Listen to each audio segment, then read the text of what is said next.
दोस्तों, ये कहानी लालच है। लालच के वश अपनी एक लड़की को कैसे एक आदमी के हाथ सौंप देता है। दीप काफ़ी गरीब था। सारे दिन मेहनत मजदूरी करके जो कुछ उसे मिलता था वह सिर्फ उसके परिवार का खर्च ही पूरा होता था। एक तरफ तो दीप के चारों तरफ गरीबी की चादर लिपटी हुई थी, ऊपर से उसके यहाँ 4 बेटियां पैदा हो गई थी। समय के साथ साथ बेटियां जवान हो चुकी थी, लेकिन पैसे की वजह से वह अपनी एक भी बेटी की शादी नहीं कर सका था। गरीबी की बैसाखी थामे दीप इस बात को अच्छी तरह से जानता था कि अगर वह अपने बच्चों की शादी करता है तो उसे बहुत सा धन दौलत देना पड़ेगा, जो कि उसके पास था ही नहीं। दीप को दिन रात अपनी बेटियों की शादी की चिंता रहती थी। वह सेठ रामदास के यहाँ काम करता था। एक दिन उसने सोचा कि वह अपने मालिक से इस विषय में कुछ बात करेगा, शायद वह उसकी मदद कर दे। रामदास की आयु लगभग 50 वर्ष की थी। शक्ल से वो थोड़ा भद्दा दिखता था, मगर उसकी दौलत ने उसे इस भद्देपन को ठीक कर रखा था।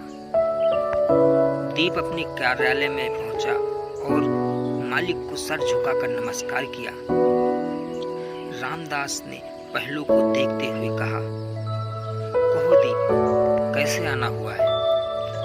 दीप ने कहा, मालिक, आपके पास एक आशा लेकर आया हूँ। दीप ने कहा, आपकी मदद से एक गरीब का भला हो जाएगा। दीप ने कहा, मुझे अभागे की 4 बेटियां हैं और सभी जवान हो गई हैं। यदि आप मुझे कुछ पैसे एडवांस में दे दें तो मैं आप अपनी एक बेटी की शादी कर दूं। शादी करके जो धन तुम मेरे दोगे वह मेरी तनख्वाह से कटता रहेगा। रामदास कुछ पलों तक सोच रहे थे, फिर बोले, दीप जी मालिक, बैठो। दीप डरता हुआ सामने कुर्सी पर बैठ गया। रामदास ने कहा कि 2 चाय भिजवा दो। रामदास के इस रूप को देखकर दीप मन ही मन बौखला गया था। वह समझ में नहीं आ रहा था कि यह सब क्या हो रहा है। उसके लिए चाय क्यों मंगवा रहा है, ये बात दीप के समझ में नहीं आई, क्योंकि उसने सुना था रामदास अपने सामने किसी को बैठना भी पसंद नहीं करता। फिर उसने मुझे बैठने के लिए क्यों कहा? क्यों उसने मेरे लिए चाय मंगवाया? ऐसे ढेर सारे सवाल उसके दिमाग का तूफान बने हुए थे। विचार में खोया हुआ था, तभी एक नौकर ने एक सुंदर सी प्लेट में रखा और 2 कप रखा दिया और सेठ रामदास ने अपने हाथों से चाय बनाई। 1 कप दीप की ओर कर लिया। दीप, चाय पियो मालिक। दीप ने कहा, मैं अच्छा, तुम आपके सामने कैसे पी सकता हूँ? कहाँ राजा भोज, कहाँ गंगू तेली, आप यह क्या कर रहे हैं? आपके पास एक छोटा सा मैं दरख्वास्त लेकर आया हूँ।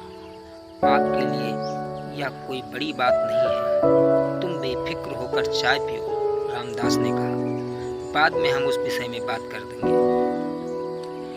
दीप डरते हुए चाय पीना शुरू किया और उसने अपने मन में, अपने जीवन में कभी नहीं सोचा था कि वह एक दिन सेठ के रामदास के साथ चाय भी पी सकता है। जिसके पास कई मिलियन हो, उसके साथ चाय पीना उसने कभी सपने में भी नहीं सोचा था। सेठ रामदास विदुर थे, उनके साथ मेरी बेटी की अगर शादी हो जाए, लेकिन मेरी बेटी के इतने अच्छे भाग कहाँ जो सेठ के घर आ जाए। इसी सोच में उसने चाय का कप खाली करके वापस ट्रे में रख दिया। रामदास ने चाय खत्म कर ली। उसके बाद रामदास ने दीप की ओर मुखातिब होते हुए कहा, दीप जी मालिक, शायद आप जानते होंगे कि गत वर्ष हमारी पत्नी का स्वर्गवास हो गया था। रामदास ने कहा, बात करते हुए कहा, जी जानता हूँ मालिक। रामदास ने कहा, हमारे पास बेपनाह दौलत है, लेकिन कोई वारिस नहीं है, बस एक छोटा सा भाई है। जब तक इस धन का उपयोग करने वाला कोई नहीं है, तब तक सब बेकार है। जी मैं जानता हूँ, आप अपनी बेटी से जाकर बात कीजिए, रामदास ने कहा। अगर वो हमारे घर की लक्ष्मी स्वीकार करती है तो हमें बहुत खुशी होगी। और हाँ, आप एक बात भली भांति समझ लें, आप किसी प्रकार का कोई दबाव नहीं है। अगर वो स्वेच्छा से इस बात को स्वीकार करेगी तो हम आपको इतना धन देंगे कि केवल आपकी स्थिति अच्छी नहीं होगी, बल्कि आप अपनी बाकी बेटियों की विवाह को भी अच्छा और बड़े सम्मान से कर सकते हो।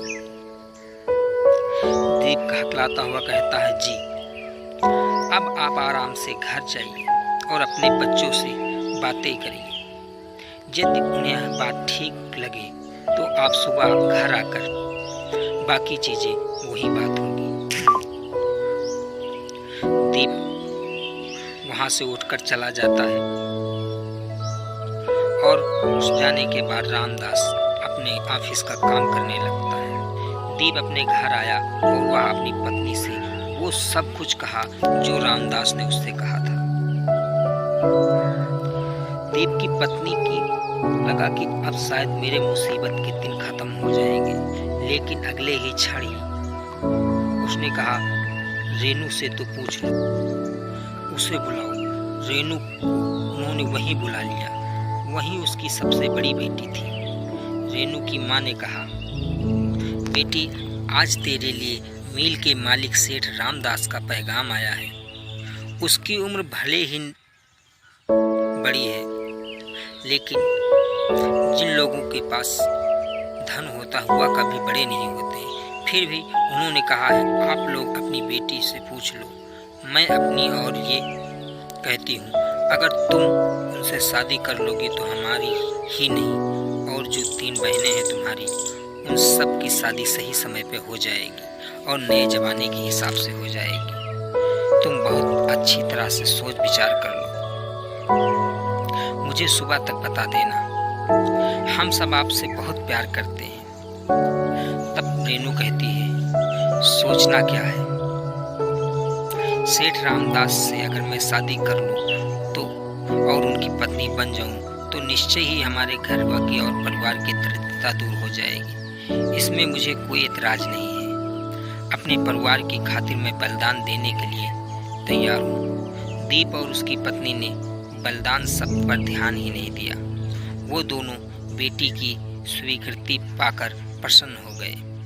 उनकी आंखों में नोटों के ढेर घूमने लगे।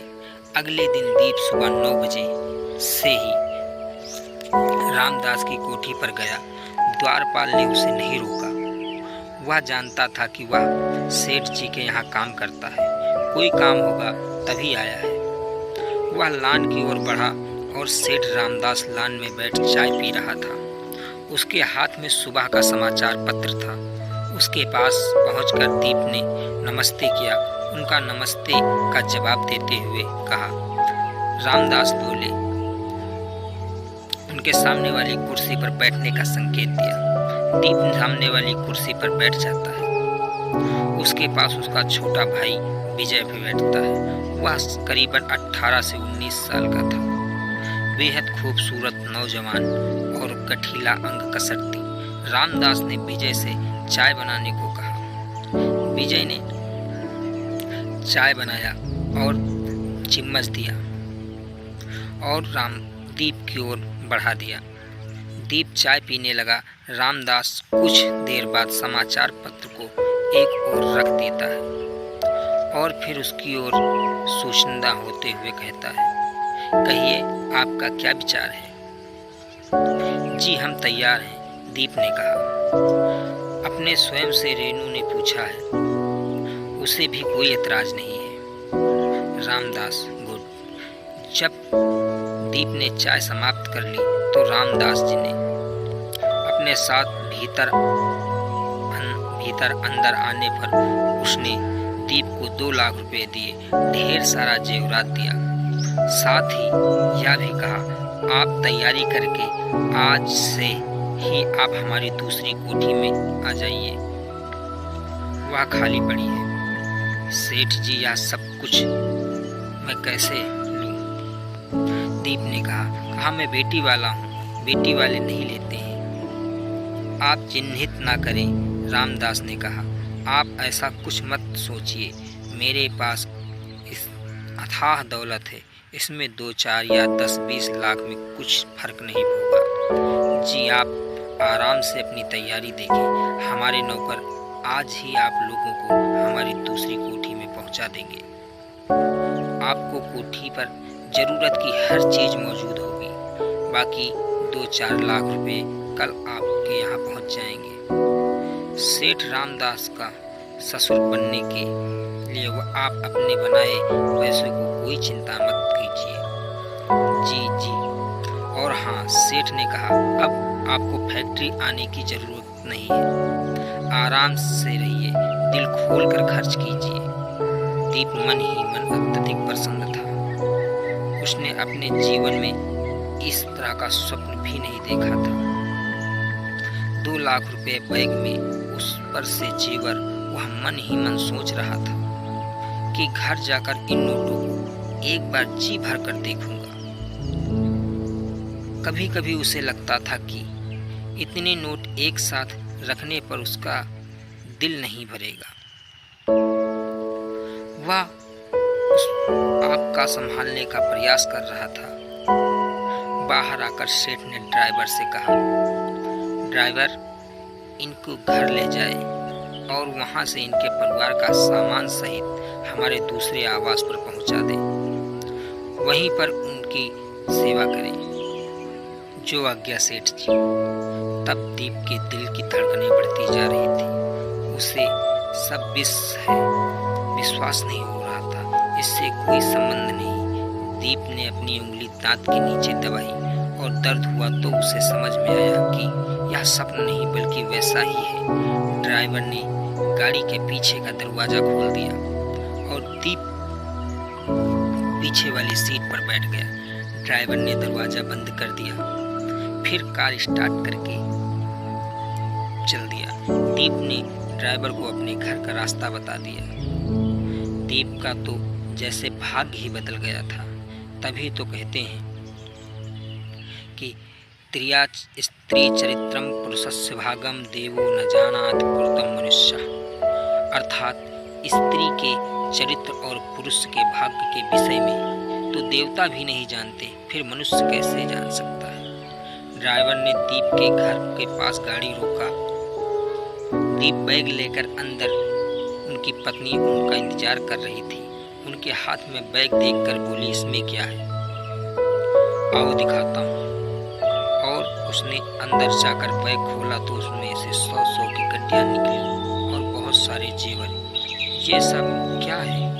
रेनू के पापा, यह सब हमारा है, रेनू की माँ। दीप ने कहा, सेठ जी ने कहा है कि तुम लोग शादी की तैयारी करो, कल और पैसे मिलेंगे। सेठ जी ने जीने के लिए अपनी एक कोठी भी दे दी है। तुम सच कह रहे हो रेनू के पापा? हाँ रेनू की माँ। दीप की आवाज की खुशी की वजह से कांप रही थी। दीप की पत्नी उन नोटों के बंडल को काफी देर तक इस तरह से उठा रही थी जैसे फिर नोट का यह ढेर उसे कभी दिखेगा ही नहीं। तभी ड्राइवर ने अंदर आकर कहा, आप कोठी में चले। सेठ जी ने कहा कि जो वहां ले जाना है जरूरी सामान वहां पहुंचाया जाएगा। अच्छा भाई, अलका की माँ जी, इनमें से कहो कि तैयार हो जाए। दीप ने कहा, हम लोग आवास पर चलेंगे। क्या अब हम वहाँ उस बंगले में ही रहेंगे? हाँ भाई। अब तक दीप की पत्नी ने अपनी चारों बेटियों को तैयार होने के लिए कहा। सब तैयार होकर गाड़ी में बैठ गई।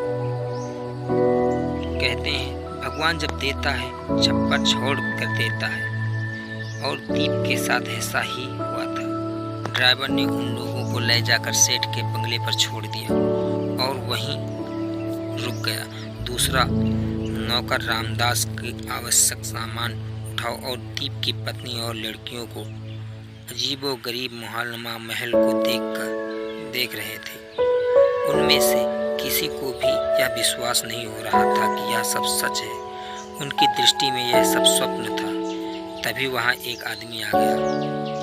उसने दीप को 2-3 दुकानों के बारे में बताया और कहा, इन दुकानों से आप लोगों की ज़रूरत की चीज़ें हर बार खरीद सकते हैं। सेठ जी ने फ़ोन कर दिया है।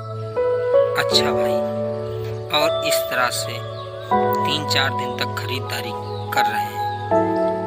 कल तक जो दीप मामूली मजदूर था, जिसे कोई जानता भी नहीं था, आज वह सेठ दीप कहलाने लगा। उसमें से एक झलक निराले थे। उनकी बेटियां सजी धजी परियों सी लगने लगी थी। खूबसूरत तो वो ही थी। दौलत आ जाने पर सोने पर सुहागा वाली कहावत हो गई थी। शादी की तैयारियां शुरू हो जाएं। रेनू और रामदास की शादी के लिए 1 महीने बाद ही रेनू और रामदास की शादी हो गई। रेनू दुल्हन बनकर उस बंगले में रहने लगी। सेठ राजा के महल में रेनू का भव्य स्वागत हुआ। वह अपने कमरे में चली गई। फूलों से सजे सुहाग सेज पर सजा दी गई। रात में रेनू अपने सुहाग सेज पर आकर बैठ गई। कुछ देर बाद सेठ रामदास भी आ गया और वही हुआ जो सुहाग रात में लिप्त हो गए। रेनू ने अपने परिवार की खुशियों के लिए सेठ रामदास से विवाह करने का पात्र के समान कर ली थी, लेकिन इस शादी से उन्हें मानसिक तौर पर जरा सा भी प्रसन्नता नहीं थी। उसने तो केवल अपने परिवार की खातिर कुर्बानी दी थी।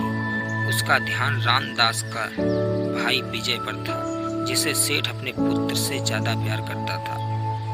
सेठ रामदास जब फैक्ट्री चला जाता तो रेनू विजय के पास आ जाती थी।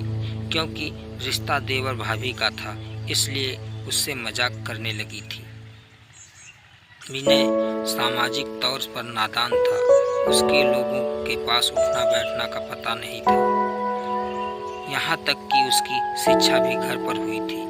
जब रेनू उससे छेड़खानी करती तो उसे अजीब सा महसूस होता। शरीर में के अंग में तनाव सा आ जाता था। लेकिन विजय हर तरह से मासूम था। उसको रिश्तों के बारे में कुछ भी नहीं पता था। धीरे धीरे समय बीतता गया। विजय को जब समझ में आने लगा था और वो रेनू के साथ शारीरिक संबंध में साथ देने लगा था। एक दिन रामदास ऑफिस से घर जल्दी आ जाता है और रेनू को विजय के साथ पकड़ लेता है। रेनू को कुछ नहीं समझ में आता और वो रामदास को धक्का दे देती है। रामदास नीचे गिर जाता है। उसके दिमाग में चोट लगने की वजह से उसका पूरा शरीर काम करना बंद कर देता है। तभी विजय बहुत परेशान हो जाता है और पुलिस बुला लेता है और सारी सच्चाई बता देता है। पुलिस वाले रेनू को जेल भेज देते हैं।